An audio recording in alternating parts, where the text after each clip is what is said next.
أشهد أن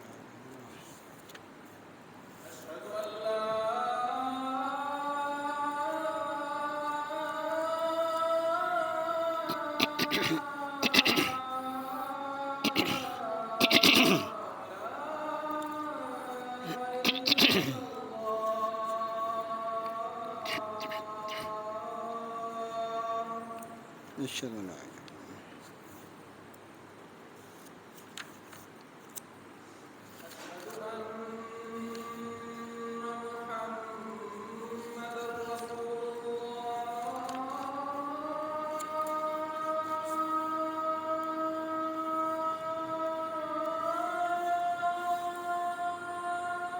أشهد أن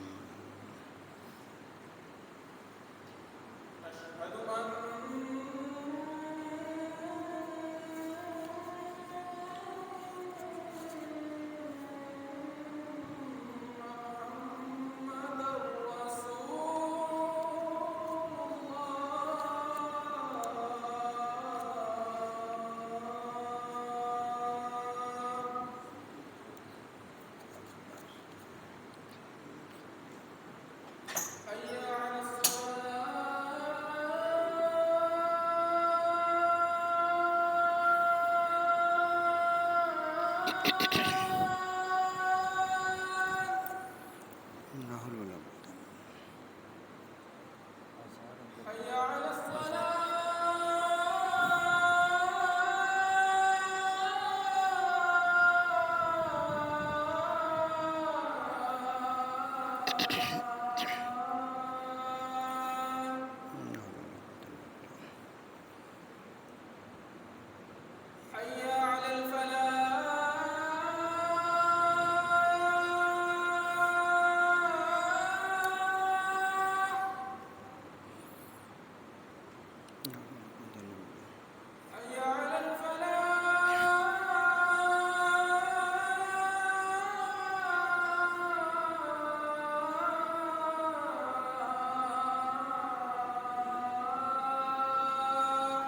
إلا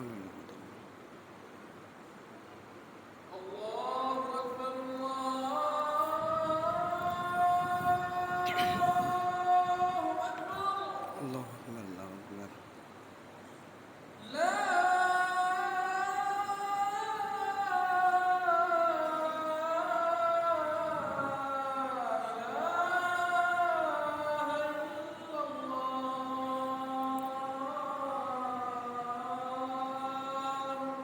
لا إله إلا الله اللهم صل على محمد وعلى آل محمد كما صليت على إبراهيم وعلى آل إبراهيم إنك حميد مجيد اللهم بارك على محمد وعلى آل محمد كما باركت على إبراهيم وعلى آل إبراهيم اللهم رب هذه الدعوة التامة والصلاة القائمة محمد الوسيلة والفضيلة والقاسم مقاما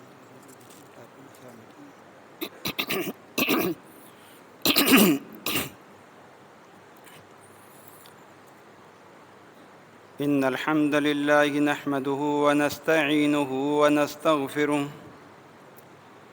ونعوذ بالله من شرور أنفسنا ومن سيئات أعمالنا من يهده الله فلا مضل له ومن يضلله فلا هادي له وأشهد أن لا إله إلا الله وحده لا شريك له وأشهد أن محمدًا عبده ورسوله أما بعد فإن خير الحديث كتاب الله وخير الهدي هدي محمد صلى الله تعالى عليه وسلم وشر الأمور محدثاتها وكل محدثة بدعة وكل بدعة ضلالة وكل ضلالة في النار فأعوذ بالله السميع العليم وبوجهه الكريم وسلطانه القديم من الشيطان الرجيم والذين يكنزون الذهب والفضة ولا ينفقونها في سبيل الله فبشرهم بعذاب أليم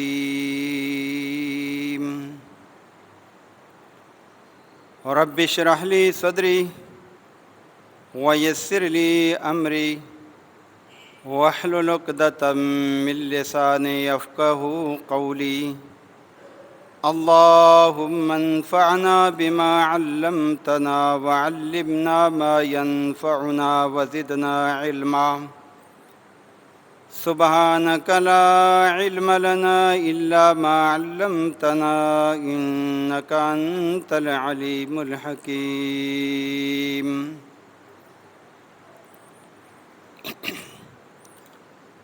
ہر قسم کی عبادات، ہر قسم کی تعریفات اور ہر قسم کے تحمیدی کلمات اللہ رب العالمین کے لیے جو پوری کائنات کا سچا معبود ہے۔ درود و سلام سید الانبیاء، امام الانبیاء، خطیب الانبیاء، امام الہدیٰ، حبیب اللہ احمد مجتبیٰ جناب محمد الرسول اللہ صلی اللہ علیہ وآلہ وسلم کی ذات گرامی پر حمد و ثنا کے بعد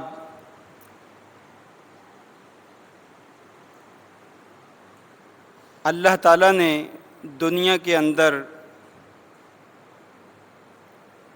اپنی پوری مخلوقات کو پیدا فرما کر ان کے لیے ہر قسم کے انتظامات فرمائے ہیں، اور ان میں سے انسان کی تخلیق فرما کر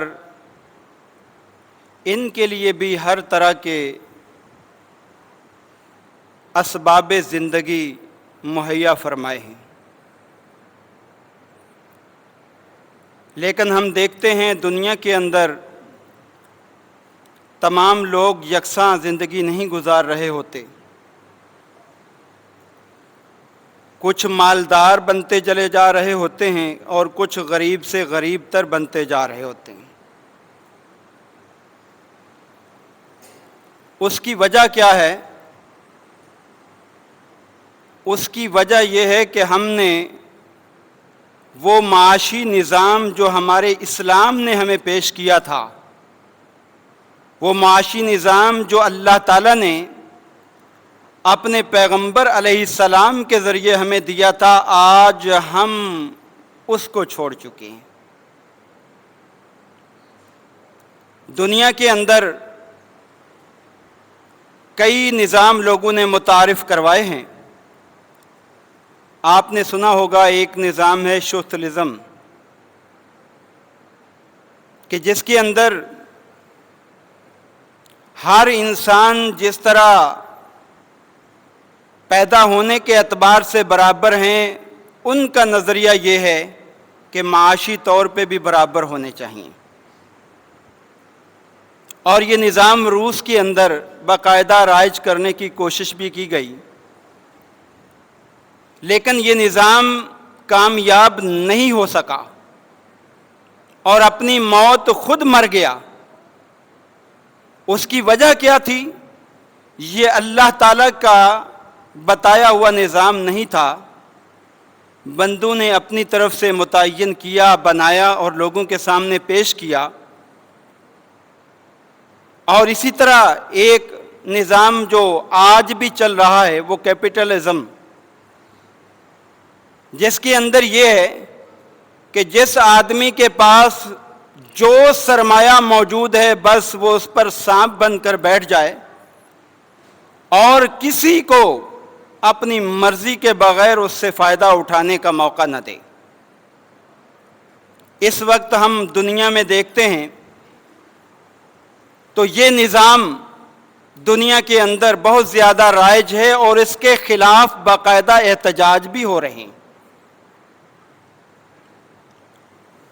تیسرا وہ نظام جو اہم ترین نظام تھا وہ اسلام کا نظام تھا، جس کا فائدہ اللہ کے محبوب پیغمبر کے دور میں صحابہ کو ہوا، تابعین کو ہوا، تبع تابعین کو ہوا، اور ان تمام مسلمانوں کو ہوا جنہوں نے اس نظام کو اختیار کیا۔ اور وہ نظام کیا ہے کہ اللہ تعالیٰ نے دنیا کے اندر انسان سارے جسمانی طور پر بھی یکساں نہیں بنائے، صورت کے طور پر بھی یکساں نہیں بنائے، اور رزق کے اعتبار سے بھی اللہ تعالیٰ نے سارے انسانوں کو برابر نہیں رکھا۔ کسی کو زیادہ دیا، کسی کو کم دیا، کسی کو درمیانہ دیا۔ یہ اللہ تعالیٰ کی مشیت اور مصلحت ہے، اور اسی کے تحت جو ہے دنیا کا نظام صحیح چل سکتا ہے، اس کے علاوہ نہیں چل سکتا۔ آپ کے ذہن میں سوال آ رہا ہوگا کہ جب اللہ تعالیٰ خزانوں کا مالک ہے، وَلِلَّهِ خَزَائِنُ السَّمَاوَاتِ وَالْأَرْضِ، سارے خزانے اللہ کے ہاتھ میں ہیں، اگر اللہ تعالیٰ تمام لوگوں کو ہی مالدار بنا دیتا تو کیا اللہ کے خزانوں میں کمی آ جاتی؟ نہیں آتی۔ اللہ کے خزانوں میں کمی نہیں آتی۔ آپ مشہور حدیث سن چکے ہیں، صحیح مسلم کے اندر موجود ہے کہ اللہ نے فرمایا، یا عبادی لو ان اولکم وآخرکم وانسکم وجنکم، اگر تمہارے سارے پہلے اور پچھلے، تمہارے جن اور انسان سارے کے سارے، میری مخلوق جو ہے وہ ایک جگہ میدان میں جمع ہو جائیں اور مجھ سے ہر مخلوق مطالبہ کرے، مجھے یہ چاہیے یہ چاہیے، اور میں ہر ایک کو اس کے مطالبے کے مطابق دیتا چلا جاؤں، تو میرے خزانے میں اتنی کمی بھی نہیں آئے گی جتنی سمندر کے اندر سوئی کو ڈبو کر پانی کی کمی آتی ہے۔ اب آپ اندازہ لگائیں کہ ساری مخلوق کو دینے کے بعد بھی اللہ کا خزانہ بھرا رہتا ہے، تو اللہ کو کیا ضرورت تھی لوگوں کو غریب بنانے کی؟ کیا ضرورت تھی اللہ کو غربت و افلاس میں مبتلا کرنے کی؟ اصل مسئلہ یہ ہے کہ اللہ تعالیٰ نے کسی کو مال دے کر آزمایا ہے اور کسی کو غریب بنا کر آزمایا ہے، دونوں کی آزمائش ہے۔ مالدار کو مال دے کر آزمایا کہ اب مال میں نے تجھے دیا ہے، اب اس میں سے اللہ کی راہ میں بھی تو نے نکالنا ہے۔ اگر وہ نکالتا ہے تو اس مال کا اس کو دنیا میں بھی فائدہ ہے، آخرت میں بھی فائدہ ہے۔ اور اگر وہ جو ہے غریب ہے تو اس کو بھی کہا کہ تیرے اوپر میں نے آزمائش ڈالی ہے، اس حال میں بھی تو نے صبر اور شکر کا دامن تھامنا ہے کہ اللہ کو یہی میرا طرز زندگی پسند ہے تو میں اللہ کی رضا پہ راضی ہوں۔ یہ دونوں کے لیے ہے۔ اگر اللہ سب کو مالدار بنا دیتا، جیسے کہ سوشلزم کہتا ہے کہ برابر ہونے چاہیے، تو کبھی نظام نہیں چل سکتا تھا۔ کیوں؟ اس لیے کہ ایک بندے کے اندر کمانے کی صلاحیت زیادہ ہے، ایک بندے کے اندر جو ہے وہ مہارت زیادہ ہے، دوسرے بندے میں کم ہے۔ ایک زیادہ کما رہا ہے، دوسرا کم کما رہا ہے، اب اس کی پیسے لے کر اس کو دے دیے جائیں، برابری کر دی جائے، یہ کہے گا مجھے کیا ضرورت ہے زیادہ کمانے کی، کماؤں میں اور فائدہ وہ اٹھائے، کماؤں میں اور فائدہ وہ اٹھائے، جو اس کی صلاحیتیں خود بخود ختم ہوتی چلی جائے گی۔ کیا ہوا؟ وہ محنت کرنا چھوڑ دے گا، یہ نظام نیچے کی طرف آ جائے گا، غربت و افلاس کی طرف چلا جائے گا۔ اسلام نے کہا جس میں کمانے کی صلاحیت ہے، جس میں طاقت ہے، جس میں ہمت ہے، وہ کمائے، اور کمانے کے بعد پھر اس میں حق غریبوں کا بھی رکھ دیا کہ اب جو ہے ان غریبوں کو دو، اب ان غریبوں کو دینے سے تمہیں فائدہ ہوگا، تمہیں اجر ملے گا، تمہیں کما کر دینے کا اجر ملے گا، اور یہ دنیا میں بھی تمہارے لیے خیر و برکت کا باعث بن جائے گا، اور آخرت میں بھی تمہارے لیے یہ کامیاب زندگی کا باعث بنے گا۔ یہ اصل فلسفہ ہے، اس کو کہتے ہیں نظام زکوٰۃ، کہ اللہ تعالیٰ نے جو بندے کو رزق دیا ہے پھر اس کی ذمہ داری لگائی ہے، جیسا کہ متقین کی صفات بیان کرتے ہوئے اللہ تعالیٰ نے پہلے پارے میں بھی فرمایا وَمِمَّا رَزَقْنَاهُمْ يُنْفِقُونَ، کہ میرے نیک بندے جب میں ان کو مال دیتا ہوں تو پھر وہ اس میں سے اللہ کی راہ میں بھی خرچ کرتے ہیں۔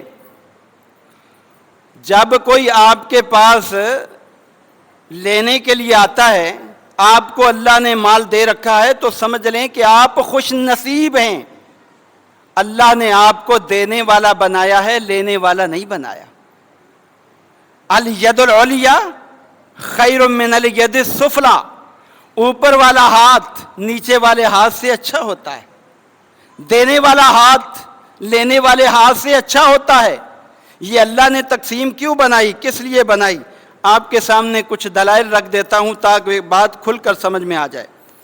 اللہ تعالیٰ فرماتے ہیں وَلَوْ بَسَطَ اللَّهُ الرِّزْقَ لِعِبَادِهِ لَبَغَوْا فِي الْأَرْضِ، اگر میں تمام لوگوں کو دنیا کے اندر مالدار بنا دیتا، دنیا کا نظام چل ہی نہیں سکتا تھا۔ کیسے نہیں چل سکتا تھا؟ اس لیے کہ پھر کوئی صفائی کرنے والا جمع دار ہمیں نہیں ملتا۔ کیوں؟ اس کے پاس بھی مال ہوتا، وہ کہتا میں بھی مالدار ہوں، خود کرو۔ کوئی جوتیاں سلائی کرنے والا موچی نہ ملتا، کوئی فیکٹری میں کام کرنے والا مزدور نہ ملتا۔ یہ معاملات سارے کے سارے، ہر بندہ مالدار ہے تو یہ دنیا کے کام کون کرے گا؟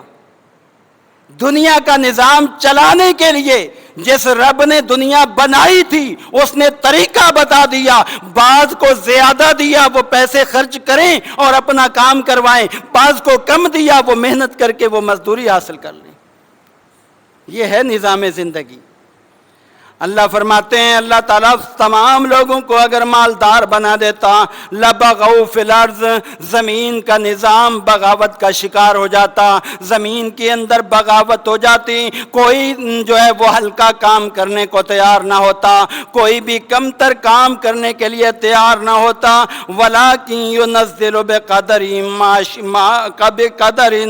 اللہ تعالیٰ اسی مقدار میں رزق عطا کرتا ہے، ما یشاء، جتنا وہ چاہتا ہے۔ اللہ جتنا چاہتا ہے نا جس بندے کو اتنا رزق دیتا ہے۔ اللہ دیکھتا ہے اس بندے کو دینا مناسب ہے، اتنا چاہیے اس کے لیے دے دیتا ہے، دوسرے کو جتنا ضرورت ہوتی ہے اتنا دے دیتا ہے۔ بے شمار آیات اس کے بارے موجود ہیں۔ ان اللہ یبسط الرزق لمن یشاء ویقدر، اللہ ہی رزق کشادہ کرتا ہے، اللہ ہی رزق کم کرتا ہے۔ دیتا اللہ ہے، بندوں کا کام کیا ہے؟ محنت کرنا، رزق دینا اللہ کا کام ہے۔ اللہ فرماتے ہیں انہ بعبادہ خبیر بصیر، اللہ اپنے بندوں سے باخبر ہے کہ کس کو زیادہ دینا ہے کس کو کم دینا ہے۔ بسا اوقات یہ مال بھی انسان کو حق سے دور کر دیتا ہے، یہ مال بھی انسان کو حق سے ہٹا دیتا ہے۔ اس کی مثال 20ویں پارے میں سورہ القصص میں قارون کا واقعہ پورا موجود ہے کہ اللہ نے اس کو مال دے دیا، مال زیادہ آنے کی وجہ سے سیدھی راہ سے ہٹ گیا، اور پھر اللہ نے سزا یہ دی کہ مال بھی زمین کے اندر دنسا دیا، اس کو بھی دنسا دیا۔ تو مال زیادہ آنا یہ بھی بسا اوقات پریشانی کا باعث بن جاتا ہے۔ سورہ شورا ہے، آیت نمبر 27 ہے، گھر میں ترجمے والا قرآن پڑھیے گا۔ اور دوسرے مقام پر اللہ فرماتے ہیں وَهُوَ الَّذِي جَعَلَكُمْ خَلَائِفَ الْأَرْضِ، اللہ وہ ہے جس نے تمہیں زمین کے اندر اپنا جانشین بنا دیا، زمین کے اندر نظام بنا دیا، زمین کے اندر کسی کو بڑا بنا دیا، چھوٹا بنا دیا۔ وَرَفَعَ بَعْضَكُمْ فَوْقَ بَعْضٍ دَرَجَاتٍ، اور اللہ نے زمین کے اندر لوگوں کے درجات بھی مختلف کر دیے، کسی کو اعلیٰ درجے پر رکھ دیا، کسی کو درمیانے پر، کسی کو ہلکے درجے پر۔ یہاں درجات سے مراد مالی درجات ہیں، یہاں پر درجات سے مراد مالی درجات ہیں کہ بندے کسی کو مالدار بنایا، کسی کو درمیانہ مالدار بنایا، اور کسی کو غربت و افلاس میں مبتلا کر دیا۔ لِيَبْلُوَكُمْ فِي مَا آتَاكُمْ، اللہ نے اس لیے بنایا ہے یہ نظام تاکہ تمہارا امتحان لے، تمہاری آزمائش کرے۔ کیسے؟ مالدار کو مال دے کر کہ میرے راستے میں یہ نکالتا ہے یا نہیں، اور غریب کو مال نہ دے کر کہ یہ اس حالت میں صبر کا دامن تھامتا ہے یا نہیں، اللہ سے شکوے شکایت تو نہیں کرتا کہ اللہ جو ہے مجھے کیوں نہیں دیتا، فلاں کو کیوں دے دیا۔ ایسے شکوے شکایت کرنے کا کوئی فائدہ نہیں ہوتا سوائے شیطان کو خوش کرنے کے۔ اس لیے کہ اللہ فرماتے ہیں نحن قسمنا معیشتہم فی الحیات الدنیا، یہ دنیا کی زندگی ہم نے خود معیشت خود تقسیم کی ہے، ہم نے جس کے لیے جو مناسب تھا ہم نے اس کو دیا ہے، اب اس کو اس پہ راضی رہنا چاہیے۔ اور اللہ کے پیارے نبی علیہ السلام کی سنن ترمذی میں مشہور حدیث موجود ہے، آپ نے فرمایا من اصبح منکم آمنا فی سربہ، وہ بندہ جو صبح کے ٹائم جب اٹھتا ہے، اٹھنے کے بعد اپنے خاندان کے اندر بڑا پرامن ہے، بڑا پرسکون ہے، اس کو کسی چیز کا خوف نہیں، ڈر نہیں، وہ بڑا اپنے خاندان میں بیوی بچوں میں پرسکون طور پر جو ہے وہ صبح کرتا ہے۔ اور پھر دوسری اس کے اندر خوبی کیا آ گئی، وَمُعَافًا فِي جَسَدِهِ، اللہ نے اس کی صحت کو بھی صحیح سالم رکھا ہوا ہے، کوئی بیماری نہیں، وہ بیماریوں سے بچا ہوا ہے، محفوظ ہے، اس کا جسم جو ہے صحیح سلامت ہے، اس لیے کہ بیماری میں انسان کو سکون نہیں ملتا۔ اور تیسری بات وَعِندَهُ قُوتُ يَوْمِهِ، اس کے پاس صرف اتنا رزق موجود ہے کہ پورا دن وہ کھا سکتا ہے، اس سے فائدہ اٹھا سکتا ہے، زیادہ رزق نہیں، صرف اتنا رزق کہ ایک دن گزر سکتا ہے اس پہ۔ اللہ کے پیارے نبی علیہ السلام نے فرمایا یہ بندہ اگر اللہ کی رضا پہ صابر اور شاکر ہے نا تو یہ ایسا بندہ ہے کأنما حیزت لہ الدنیا، جیسے کہ اللہ نے ساری دنیا اس کو عطا کر دی ہے۔ اس لیے کہ دنیا میں چاہیے کیا ہوتا ہے، امن چاہیے ہوتا ہے، دنیا میں چاہیے کیا ہوتا ہے، بقدر ضرورت رزق چاہیے ہوتا ہے، دنیا میں کیا چاہیے ہوتا ہے، اچھی صحت چاہیے ہوتی ہے۔ یہ تین نعمتیں جب بندے کو مل گئیں تو سمجھ لو اس کو دنیا کی ساری نعمتیں مل گئیں۔ لیکن انسان جو ہے حریص ہے، اس کے پاس جتنا مال آئے وہ کم ہے۔ اسی لیے اللہ کے پیارے نبی علیہ الصلوۃ والسلام نے بہت سارے مقامات پر فرمایا کہ یاد رکھو اللہ تعالیٰ نے تمہیں جو نظام زندگی دیا ہے اس کو اختیار کرو، جس کو مال دیا ہے اس کو چاہیے کہ اس مال میں سے جو ہے وہ کچھ حصہ غریبوں کا بھی رکھ دے، اور اس کو اسلام کا ایک رکن بنا دیا۔ رکن آپ جانتے ہیں نا، اسلام کے 5 ارکان ہیں، کلمہ طیبہ، نماز، روزے، حج اور زکوٰۃ، یہ 5 ارکان ہیں۔ ان ارکان کو اگر کوئی بندہ مضبوطی سے تھام لیتا ہے نا تو زندگی میں بھی وہ کامیاب ہے اور آخرت میں بھی کامیاب ہے۔ تو اسلام کا جو تیسرا رکن ہے جس کا نماز کے بعد ذکر آیا ہے وہ ہے زکوٰۃ کا نظام۔ اس وقت دنیا کے اندر زکوٰۃ کا نظام صحیح نہیں، اس لیے کہ یا تو لوگ زکوٰۃ دیتے ہی نہیں، بوجھ سمجھتے ہیں، اگر دیتے بھی ہیں تو وہ ایسے ہاتھوں کے اندر جاتی ہے کہ جو صحیح جگہ پہنچاتے نہیں، اور پھر وہ اس کو کھا پی جاتے ہیں۔ اس وجہ سے ہمارے معاشرے سکون میں نہیں ہیں۔ خلفائے راشدین کے دور میں یہ نظام باقاعدہ نافذ ہوا، غریبوں کو سکون ملا، اور آپ جانتے ہیں عمر بن عبدالعزیز رحمت اللہ علیہ، ان کے دور کے اندر اس نظام پر بہت زیادہ سختی ہوئی۔ اللہ نے آسمان سے بھی رحمت کے دروازے کھولے، اللہ نے زمین سے بھی خزانے نکالے، اور انہوں نے اپنے عاملین کو کہا اگر زکوٰۃ لینے والے نہیں آتے تم تلاش کر کے گھروں میں جا کر دو۔ انہوں نے جا کے تلاش کرنا شروع کی اور آ کر جواب دیتے اے عمر بن عبدالعزیز، ہمیں اپنے معاشرے میں غریب لوگ مل ہی نہیں رہے جو زکوٰۃ کے مستحق ہوں۔ یہ کب ہوتا ہے؟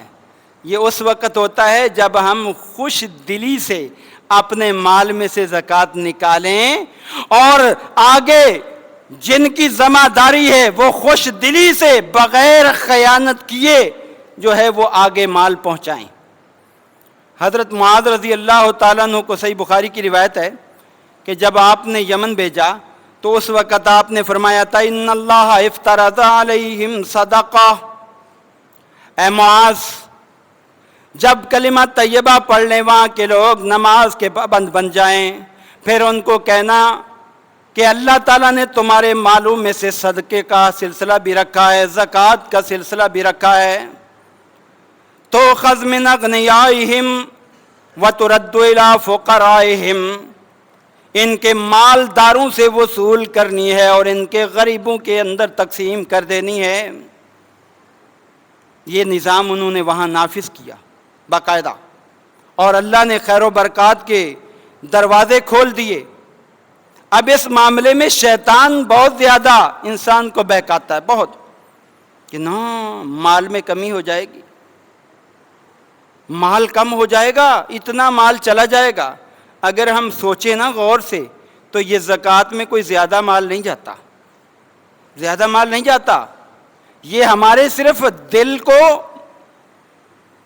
اس طرف مائل کرنے کی ضرورت ہے۔ زکوٰۃ میں کیا جاتا ہے؟ 100 میں 2.5 روپے زکوٰۃ ہے ایک سال کے بعد، ایک سال کے بعد 2.5 روپے دینے ہیں 100 میں سے۔ اب آپ بتاؤ کیا ہے یہ؟ اتنا کم، اور پھر بھی دینے کی باری آتی ہے تو لوگ کہتے نہیں یہ مسئلہ ہے، وہ مسئلہ ہے، فلاں ہے، یہ ہے، وہ ہے۔ اللہ تعالیٰ نے جہاں زکوٰۃ کا حکم دیا، اور اگر آپ غور کریں تو قرآن کریم میں 72 مرتبہ اللہ نے زکوٰۃ کا حکم دیا ہے، 72 مرتبہ۔ نماز کے فوراً بعد اقیموا الصلاۃ وآتوا الزکاۃ، اقیموا الصلاۃ وآتوا الزکاۃ، اقیموا الصلاۃ وآتوا الزکاۃ، جگہ جگہ آپ کو ملے گا۔ تو اس حوالے سے بڑے محتاط رہنا چاہیے، اور اللہ تعالیٰ نے لوگوں کو یہ مال دے کر ان کی آزمائش کی ہے، اور ان کو کہا ہے کہ یہ دو۔ زکوٰۃ کا لفظی معنی پتہ کیا ہے؟ زکوٰۃ کا معنی ہے پاک کرنا، پاک، اور نشو و نما کرنا، بڑھانا، یہ زکوٰۃ کا لغوی معنی ہے۔ کیا مطلب؟ جب آپ اپنے مال میں سے اللہ کا حق نکال دیتے ہیں اللہ کی راہ میں، آپ کا بقایا مال اگر اس کے اندر کوئی ملاوٹ ہو بھی گئی ہے کسی اعتبار سے، جھوٹ کی یا کسی اور چیز کی، اللہ تعالیٰ اس کی برکت سے وہ جو آپ کے پاس مال رہتا ہے اس کو پاکیزہ بنا دیتا ہے، بہترین صلہ ملا، آپ کا مال پاک ہو گیا، صاف ہو گیا۔ اور نشو و نما کا مطلب کیا ہے؟ بڑھنا، زیادہ ہونا۔ اللہ تعالیٰ اس مال میں برکت پیدا کر دیتا ہے، یہ مال بڑھنا شروع ہو جاتا ہے، اضافہ ہو جاتا ہے، بشرطے کہ سچی نیت کے ساتھ اور خوشی کے ساتھ دے، کہ اللہ نے بوجھ نہ سمجھے اس کو، اللہ نے مجھے دیا ہے تو میں دے رہا ہوں۔ تو اللہ تعالیٰ نے یہ واجبی حق ٹھہرایا ہے، اور اس کو صدقہ اس لیے کہتے ہیں کہ صدقہ کا معنی ہے سچائی کا اظہار کرنا۔ مومن بندہ جب اللہ کی راہ میں زکوٰۃ نکالتا ہے نا تو وہ اپنے ایمان کی سچائی کا اظہار کرتا ہے کہ میرے رب نے جو مجھے حکم دیا میں وہ اللہ کی حکم پر جو ہے یہ مال دینے کو تیار ہوں، میں دے رہا ہوں۔ اس میں اتنی خیر و برکات ہے، اتنی خیر و برکات ہیں کہ انسان جو ہے وہ سوچ ہی نہیں سکتا۔ سن 2 ہجری میں اللہ کے محبوب پیغمبر پر یہ زکوٰۃ کی فرضیت کا حکم نازل ہوا، اور آپ نے صحابہ کو بتایا کہ اے میرے صحابہ تم اب زکوٰۃ دیا کرو، اس کے بڑے فائدے ہیں۔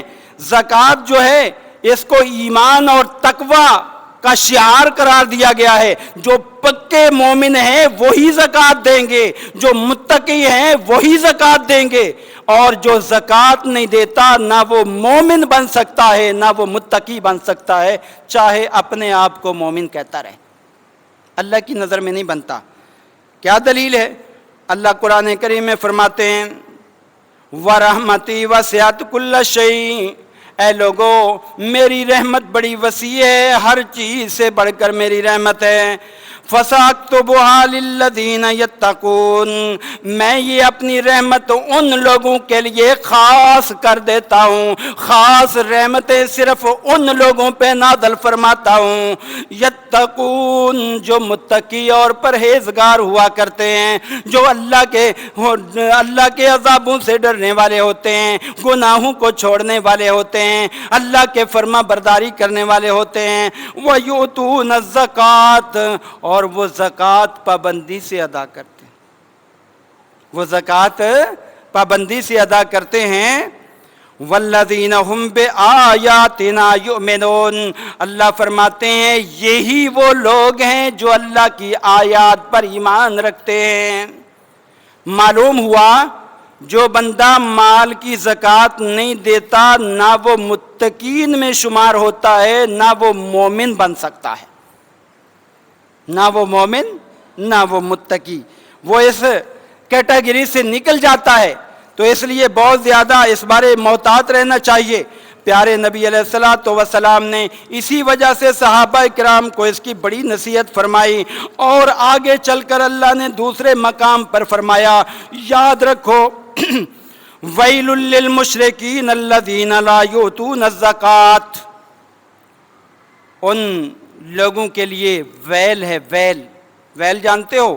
ویل کا ایک معنی ہے ہلاکت، تباہی، بربادی۔ اس کا مفسرین نے ایک ترجمہ یہ کیا ہے کہ ایسا آدمی دنیا میں خوشحال پرسکون نہیں رہتا، ٹینشن کا شکار، مسائل کا شکار، دنیا میں ہلاکت۔ اور دوسری ویل جہنم کے اندر ایک گھڑا ہے، گھڑا جو جہنم کا سخت ترین گڑھا ہے، ایسے لوگوں کو اس ویل کے اندر ڈالا جائے گا۔ الذین لا یؤتون الزکوٰۃ، یہ ویل ان لوگوں کے لیے ہوگی جو زکوٰۃ ادا نہیں کرتے، جو اللہ کے دیے ہوئے مال میں سے اللہ کی راہ میں خرچ نہیں کرتے۔ وَهُمْ بِالْآخِرَةِ هُمْ کافرون، اور یہ لوگ جو ہے نا جو زکوٰۃ نہیں دیتے، اللہ تعالیٰ فرماتے ہیں ان کا آخرت پر سچا ایمان ہے ہی نہیں، اس لیے کہ اگر ان کا سچا ایمان ہوتا تو پھر یہ اللہ کے اس حکم کی تعمیل کرتے ہوئے اپنے مال کی زکوٰۃ دیتے۔ اور سچے مومنوں کی جہاں بھی اللہ نے خوبیاں بیان کی ہیں نا، سورہ المومنون 18ویں پارے میں ہے، شروع میں جو آیات ہیں اس میں اللہ فرماتے ہیں والذین ہم للزکاۃ فاعلون، میرے جو نیک بندے ہیں نا وہ زکوٰۃ کا نظام قائم کرتے ہیں، زکوٰۃ ادا کرتے ہیں۔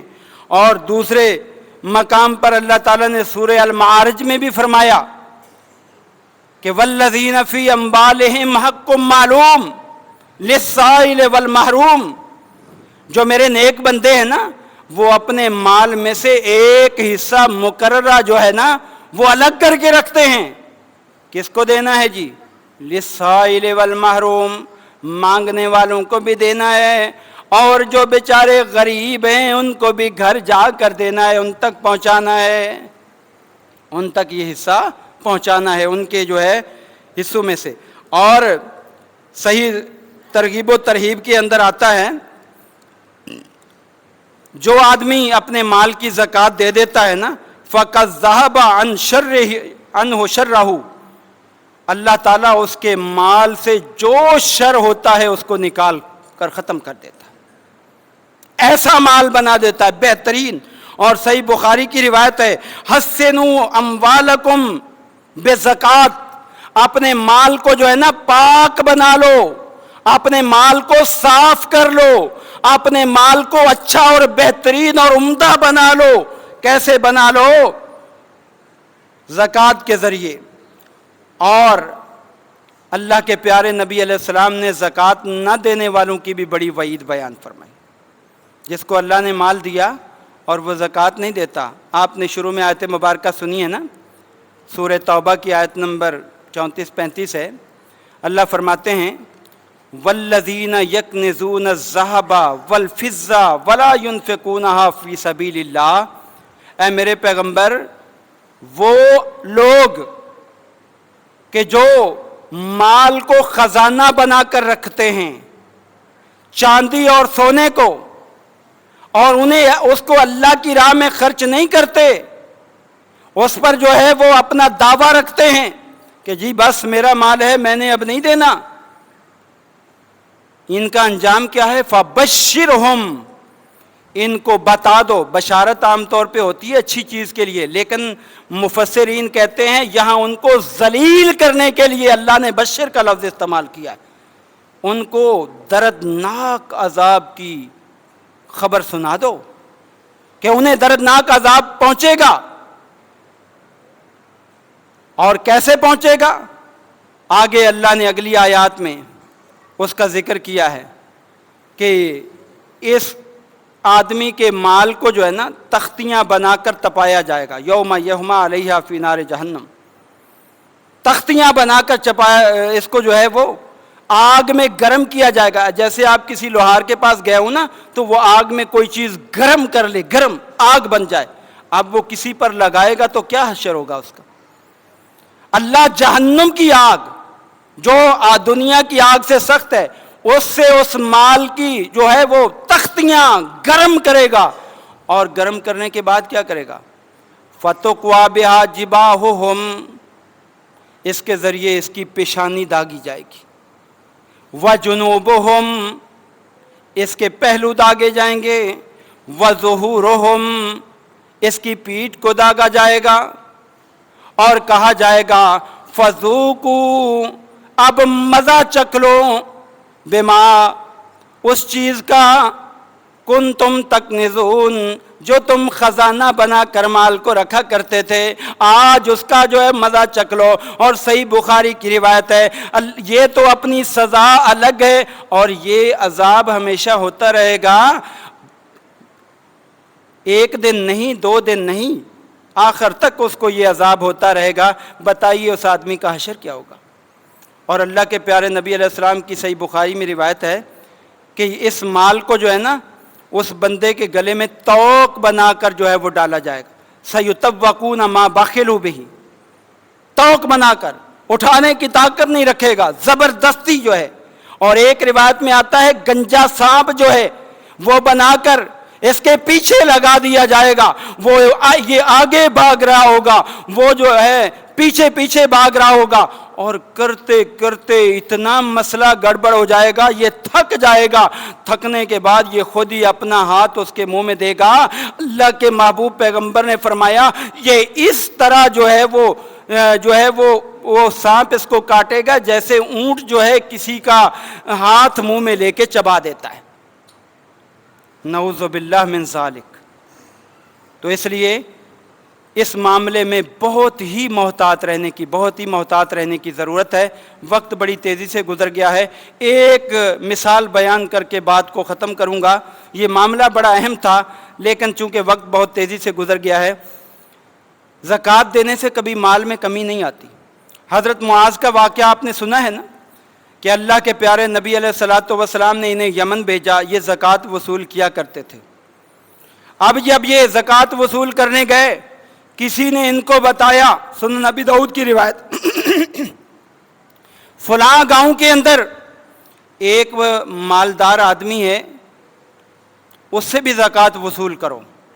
اب جب یہ زکوٰۃ لینے کے لیے گئے، جا کر اس سے کہا بھائی زکوٰۃ فرض ہے، یہ ادا کرو۔ یہ زکوٰۃ دینے کی جب باری آئی تو اس نے کہا یہ میرے جانور سارے کھڑے ہوئے ہیں، آپ گن لو، جتنی زکوٰۃ بنتی ہے معاذ لے جاؤ۔ انہوں نے جانور گنے، جانور گننے کے بعد جو ان کی شرعی طور پر زکوٰۃ بنتی تھی وہ بنت مخاض بنتی تھی۔ بنت مخاض اونٹنی کا 1 سال کا بچہ، مخاض کہتے ہیں حاملہ اونٹنی کو، یعنی اونٹنی نے بچہ دیا، دوبارہ حاملہ ہو گئی تو یہ بچہ 1 سال کا ہو جاتا ہے، یہ زکوٰۃ بنتی تھی۔ اب کیا ہوا؟ معاذ رضی اللہ عنہ نے کہا کہ یہ زکوٰۃ صرف ایک بنت مخاض 1 سال کی اونٹنی بنتی ہے، یہ مجھے دے دو۔ وہ اللہ کا نیک بندہ فوراً کہنے لگا ہے معاذ یہ اللہ کی راہ میں دے رہا ہوں، یہ بچہ جو ہے نہ تو جو ہے یہ دودھ دے گی، یہ اونٹنی یہ بچہ ہے، نہ ہی جو ہے یہ کھیتی باڑی کا کام دے سکتی ہے، یہ اس سے اسلام کو یا کسی بندے کو کیا فائدہ پہنچے گا؟ میں جو ہے اس کے بدلے میں جو ہے وہ حقہ دیتا ہوں۔ حقہ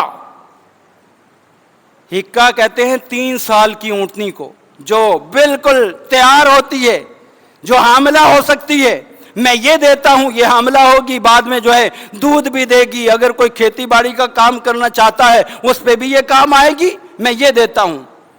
آج ہمارا جھگڑا تو ہوتا ہے کہ مولوی صاحب کتنی زکوٰۃ بنتی ہے، کوئی 5 روپے کم ہی دیں، لیکن اس بندے کی کیا سوچ ہے؟ کہا میں زیادہ دوں گا، ان کا جھگڑا ہو گیا، معاذ کہنے لگے میں زیادہ نہیں لوں گا، جو اسلام نے کلیہ بتایا ہے اسی کے مطابق لوں گا، وہ کہتا ہے نہیں میں زیادہ دوں گا، معاملہ چل پڑا۔ اس نے کہا اچھا اگر زیادہ دینا ہے تو اللہ کے نبی کے پاس چل، یہ معاملہ وہاں بیان کرتے ہیں، آپ جو فیصلہ فرمائیں گے وہ قبول کریں گے۔ چل پڑے، وہ بڑی اونٹنی اس نے ساتھ لے لی، چھوٹی کو چھوڑ دیا، وہاں اللہ کے نبی کے پاس گئے، جا کر بتایا، کہنے لگا اللہ کے پیغمبر یہ زکوٰۃ میری جو بن رہی تھی، یہ بنت مخاض ایک چھوٹی بچی، ایک چھوٹی اونٹنی تھی، میں اس کے بدلے میں زیادہ دینا چاہتا ہوں۔ آپ نے فرمایا خوشی سے دینا چاہتے ہو؟ کہا جی ہاں بالکل خوشی سے دینا چاہتا ہوں۔ آپ نے فرمایا اگر خوشی سے دینا چاہتے ہو نا تو اللہ تعالیٰ شاکر علیم ہے، بڑا قدردان ہے، دے دو، کوئی مسئلہ نہیں ہے، اللہ کی راہ میں جا رہا ہے، یہی کام آئے گا۔ جب آپ نے قبول کیا، اب معاذ رضی اللہ عنہ جب چند سال کے بعد دوبارہ اس آدمی کے پاس گئے، اللہ نے مال میں اتنی برکت پیدا کر دی، اتنی برکت پیدا کر دی کہ ایک روایت کے اندر آتا ہے کہ اس کی زکوٰۃ جو ہے وہ 30 حقے بن گئے۔ 30 حقے کا مطلب کیا ہے؟ 50 اونٹ ہوں تو ایک حقہ زکوٰۃ بنتی ہے، 3 سال کی اونٹنی۔ اتنا مال اللہ نے بڑھا دیا، اتنا مال اللہ نے بڑھا دیا۔ اور اللہ نے قرآن میں بھی فرمایا ہے جب زکوٰۃ دو گے تمہارا مال کم نہیں ہوگا، بڑھے گا، یہ سچے دل سے زکوٰۃ دینے کا نتیجہ ہے۔ اس لیے اللہ کی راہ میں زکوٰۃ دیا کرو، اور سال کے بعد ایک مرتبہ ہی زکوٰۃ فرض ہوتی ہے، کوئی روز روز نہیں، ایک مرتبہ۔ اچھا یہاں یہ بھی مسئلہ سمجھ لو، کچھ لوگ یہ ذہن میں رکھتے ہیں کہ رمضان میں ہی زکوٰۃ دینی چاہیے، زیادہ ثواب ملتا ہے۔ یہ شرعی مسئلہ نہیں ہے، یہ بات یاد رکھو۔ اگر آپ کی زکوٰۃ جو ہے محرم میں 1 سال پورا ہو گیا زکوٰۃ کے نصاب پہ تو آپ کو محرم میں دینی ہے۔ آپ اگر لیٹ کریں گے تو گناہگار ہوں گے۔ اگر آپ کا رجب کے اندر جو ہے زکوٰۃ کا نصاب آ گیا آپ اسی وقت دیں گے۔ رمضان کی اس وقت دینے کا ثواب زیادہ ہے بنسبت رمضان میں دینے کے، کیونکہ آپ نے اس کو مؤخر کر دیا۔ جس عبادت کا جو وقت ہے اس وقت اس کو ادا کر دیا جائے، اللہ پورا ثواب دیتا ہے، کوئی کمی نہیں ہوتی۔ ہاں اگر کسی کا جو ہے وہ زکوٰۃ کا نصاب رمضان میں پورا ہو رہا ہے تو وہ رمضان میں دے، وہ رمضان میں بھی دے سکتا ہے۔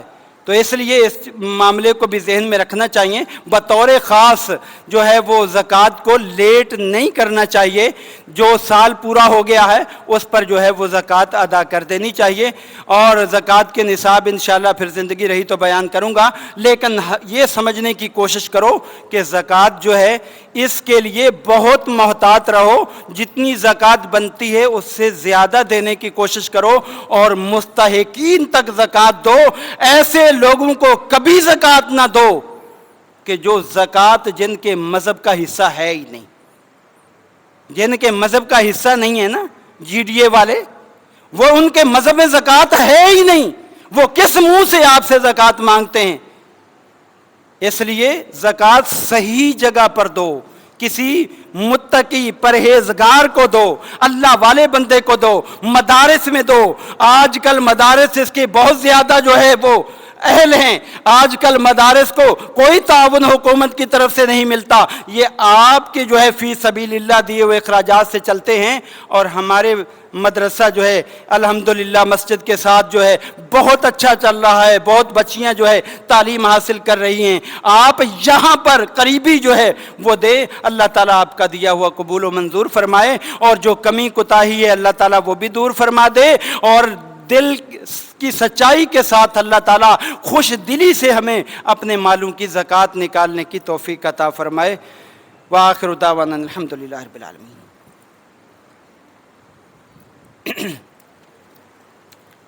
ان الحمد